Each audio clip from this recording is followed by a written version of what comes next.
Hello बच्चों, आइए question पढ़ते हैं। A close system receives 200 kilojoule of heat at constant volume.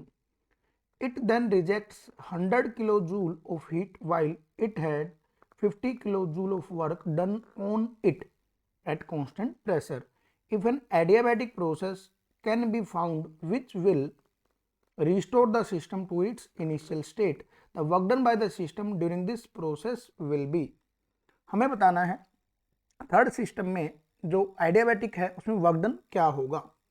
तो देखें, सबसे पहले बोला गया कि सिस्टम रिस्टोर होके कहाँ आ जाएगा, इनिशियल स्टेट तक। That means delta you net जो है या साइक्लिक जो है वो क्या हो जाएगी, जीरो हो जाएगी, क्योंकि इनिशियल और फाइनल पॉइंट सेम हो गए। तो इनिशियल अगर फाइनल अगर इनिशियल के बराबर हो गया तो डेल्टा यूनिट जीरो हो जाएगा। That means delta U one plus delta U two plus delta U three is equal to zero. अब डेल्टा यून पहला सिस्टम कांस्टेंट वॉल्यूम के लिए, कांस्टेंट प्रेशर के लिए, थर्ड है एडियाबैटिक के लिए, इज इक्वल टू क्या आ जाएगा, जीरो। तो पहले सिस्टम के लिए देखिए कांस्टेंट वॉल्यूम है तो वर्क डन जीरो होगा। That mean delta U one किसके बराबर आ गया, क्यू वन के बराबर आ गया है। प्लस सेकंड केस में डेल्टा यू टू किसके बराबर होगा, that is Q two minus W two होगा। प्लस डेल्टा यू थ्री किसके बराबर होगा, यहाँ पे पहले डेल्टा यू थ्री में ही चलने देते हैं, लास्ट में इसको वर्कडन में ले जाएंगे, क्योंकि थर्ड जो है यानी फर्स्ट जो प्रोसेस है वो कांस्टेंट वॉल्यूम पे है, वी कांस्टेंट, और सेकंड में पी कांस्टेंट। पहला आइसोकोरिक है तो दूसरा जो है सेकंड जो प्रोसेस है उसमें प्रेशर कांस्टेंट आइसोबारिक है। थर्ड में एडियाबैटिक है, दैट मीन्स एडियाबैटिक में डेल्टा क्यू क्या होगा, जीरो।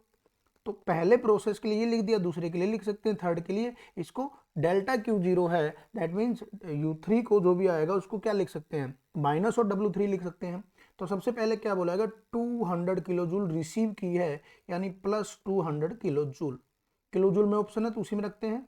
Q2 क्या बोला गया, रिजेक्ट कितना किया गया, सेकंड केस में 100 kilo joule minus 100, work is done on it minus, तो minus minus plus 50 plus delta U three is equal to zero. तो यहां से डेल्टा यू थ्री जो है वो आ जाएगा माइनस 150 किलो जूल। अब जो वर्क डन होगा थर्ड प्रोसेस का वो क्या होगा, minus of delta U three, क्योंकि डेल्टा क्यू जीरो है एडियाबैटिक प्रोसेस के लिए, लास्ट वाले प्रोसेस के लिए।